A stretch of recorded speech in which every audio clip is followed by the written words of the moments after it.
Gubernur Bali kena skakmat, Luhut Panjaitan tolak terminal LNG di Mangrove Sidakarya Denpasar. Kabar mengejutkan datang dari rencana proyek terminal LNG di Mangrove Sidakarya, Denpasar, Bali.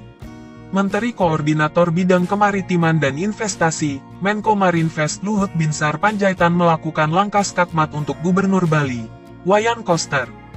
Dari surat yang beredar di lingkup Desa Adat Intaran, Sanur, Denpasar terungkap bahwa Luhut Panjaitan menolak rencana pembangunan terminal LNG yang diprakarsai PT Dewata Energi Bersih di Tahura Ngurah Rai.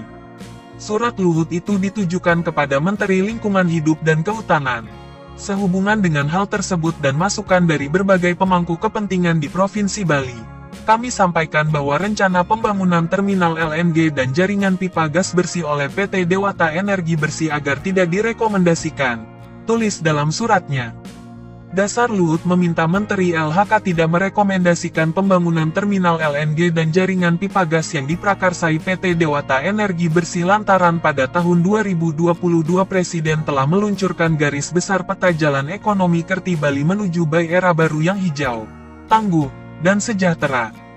Dari garis besar itu, ada dua arah pembangunan, yakni transisi dari mass tourism ke quality tourism yang bertumpu pada indikator-indikator quality tourism, yaitu berdaya saing, pengelola berkualitas, pengalaman unik, dan nilai tambah yang berkualitas, tulis Luhut.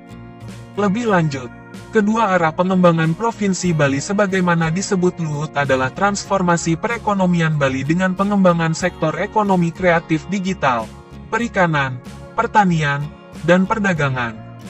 Hal tersebut bertujuan untuk memperkokoh Bali sebagai destinasi yang mengusung konsep pembangunan berkelanjutan berwawasan lingkungan dan menjunjung nilai-nilai keluhuran lokal.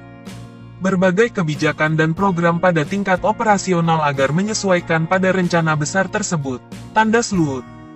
Surat Luhut itu juga ditembuskan kepada Presiden, Menteri Perhubungan, Menteri BUMN, Menteri Pariwisata dan Ekonomi Kreatif, Sekretaris Kabinet, dan Gubernur Bali.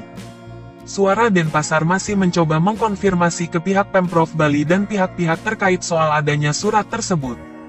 Sebelumnya, proyek ini memang digadang-gadang Gubernur Bali Wayan Koster. Koster mengklaim sebagai energi bersih. Proyek ini diprakarsai PT Padma Energi Indonesia dengan menggandeng Perusda Bali. Dua perusahaan ini membentuk PT Dewata Energi Bersih. Dalam sidang sengketa informasi di Komisi Informasi yang diajukan Wali Bali, terungkap bahwa PT Padma memiliki 80% saham. Sisanya, 20% jadi milik Perusda Bali. Yang menarik, meski punya 20 saham, Perusda Bali tidak menyetor dana atau modal. Namun, setoran modal dari Perusda dibayar melalui dividen, bagi hasil laba ketika perusahaan sudah beroperasi dan menguntungkan. Ini sering disebut sebagai saham kosong. Lebih menarik lagi, PT Padma adalah anak perusahaan PT Titis Sampurna. Perlu diingatkan, PT Titis Sampurna maupun PT Padma adalah pemrakarsa proyek terminal LNG Celukan Bawang. Namun, proyek terminal LNG Celukan Bawang itu tidak mendapat izin. Belakangan diketahui, PT Padma dan PT Titis sudah memberi uang sekda Buleleng, Dewa Puspaka miliaran rupiah. Puncaknya adalah Dewa Puspaka diseret ke kasus korupsi karena menerima uang dari PT Titis dan PT Padma.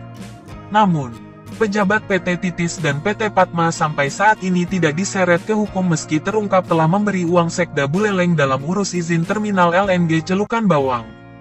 Pengadilan malah memutus Dewa Puspaka sebagai pemeras. Padahal, Dewa Puspaka mengaku hanya menerima hadiah alias gratifikasi dalam membantu pengurusan izin. Sekda Buleleng dijatuhi hukuman 8 tahun penjara, sedangkan anaknya, Dewa Radea dihukum 4 tahun penjara. Nah, setelah gagal membangun terminal LNG di Celukan Bawang, ternyata PT Padma ini menggeser proyek terminal LNG ke Tahura Ngurah Rai, persisnya di Mangrove Sidakarya,